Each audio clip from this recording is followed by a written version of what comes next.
Now, very, very important measurement is standard deviation. This one comes up quite frequently. And if you want to get more into this, we do offer Math or Stat 152.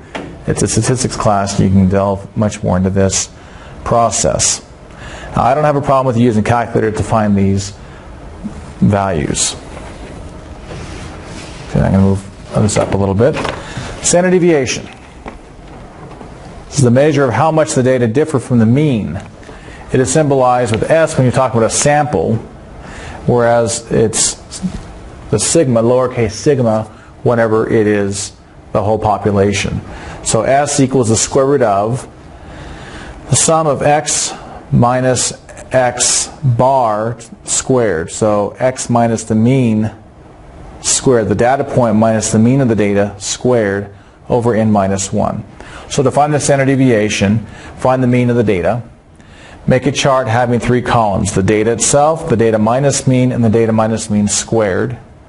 List the data vertically under the columns marked data. Subtract the mean from each piece of the data and place the difference in the data minus mean column. Square the values obtained in the data minus mean column and record these values in the data minus mean squared column. Determine the sum of these values in that column. Divide the sum obtained in step 6 by n minus 1, the number of data points minus 1. That's how you do it for a sample.